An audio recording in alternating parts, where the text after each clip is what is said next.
जय माता दी। मैं रजनी दीक्षित ज्योतिषाचार्य आप सभी का बहुत बहुत स्वागत करती हूँ जय माँ दुर्गा ज्योतिष केंद्र के यूट्यूब चैनल पर। आज मैं आपको हर षष्ठी यानी हर छठ की कथा सुनाऊंगी। भाद्रपद की कृष्ण पक्ष की षष्ठी को श्री कृष्ण जी के बड़े भाई बलराम जी का जन्म हुआ था। कुछ लोग माता सीता का जन्म दिवस इसी तिथि को मनाते हैं। बलराम जी का प्रधान शस्त्र हल तथा मूसल है, इसलिए उन्हें हलदर भी कहते हैं। उन्हीं के नाम पर इस पर्व का नाम हर षष्ठी पड़ा। हमारे देश के पूर्वी जिलों में इसे ललई छठ भी कहते हैं। इस दिन महुए की दातुन करने का विधान है। इस व्रत में हल द्वारा जुता हुआ फल तथा अन्न का प्रयोग वर्जित है। इस दिन गाय का दूध दही का प्रयोग भी वर्जित है। भैंस का दूध व दही प्रयोग किया जाता है। विधान: इस दिन प्रातःकाल स्नान आदि के पश्चात पृथ्वी को लीपकर एक छोटा सा तालाब बनाया जाता है, जिसमें झरबेरी, पलाश, गूलर की एक एक शाखा बांधकर बनाई गई हर छठ को गाड़ देते हैं और इसकी पूजा की जाती है। पूजा में सतनजा, गेहूं, चना, धान, मक्का, ज्वार, बाजरा, जौ आदि का भुना हुआ लावा चढ़ाया जाता है। हल्दी में रंगा हुआ वस्त्र तथा सुहाग सामग्री भी चढ़ाई जाती है।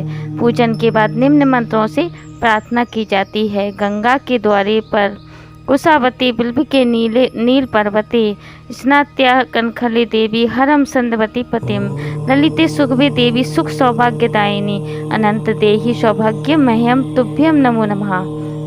हे देवी, आपने गंगा द्वार, कुशावर्त, बिल्वक, नील पर्वत और कनखल तीर्थ में स्नान करके भगवान शंकर को पति रूप में प्राप्त किया है। सुख और सौभाग्य देने वाली ललिता देवी, आपको बारंबार नमस्कार है। आप मुझे अचल सुहाग दीजिए। अब कथा: एक गर्भवती ग्वालिन के प्रसव का समय समीप था। उसे प्रसव पीड़ा होने लगी थी। उसका दही मक्खन बेचने के लिए रखा हुआ था। वह सोचने लगी, यदि बालक ने जन्म ले लिया तो दही मक्खन बिक नहीं पाएगा। यह सोचकर वह उठी और सिर पर दही मक्खन की मटकी रखकर बेचने चल दी। चलते चलते उसको प्रसव पीड़ा बढ़ गई। वह झरबेरी के झाड़ी की ओट में बैठ गई। उसने एक पुत्र को जन्म दिया। अल्हड़ ग्वालिन ने बालक को कपड़े में लपेटकर वहीं लिटा दिया और स्वयं मटकियां उठाकर आगे बढ़ गई। उस दिन हर छठ थी।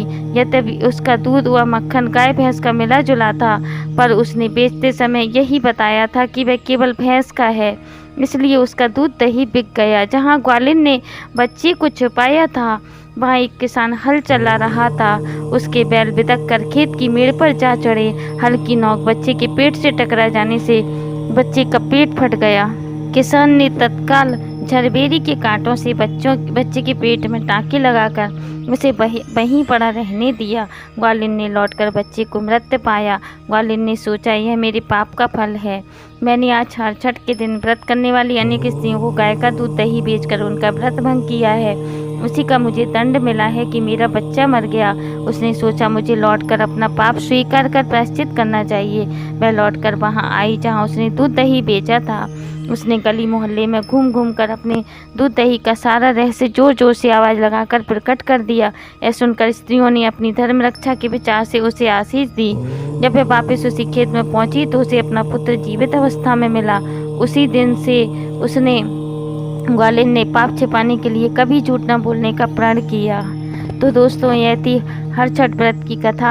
आप सब स्वस्थ रहें, प्रसन्न रहें और माँ भगवती दुर्गा, भगवान भोलेनाथ शिव और भगवान विष्णु की आप पर अपार कृपा बरसे, हमारी यही कामना है। आज का वीडियो यहीं समाप्त होता है। कल की वीडियो में फिर मिलेंगे। मेरे चैनल को सब्सक्राइब करें, वीडियो को लाइक और शेयर करें और आने वाले समय में मेरे वीडियो देखने के लिए बेल नोटिफिकेशन को ऑल पर सेलेक्ट करें।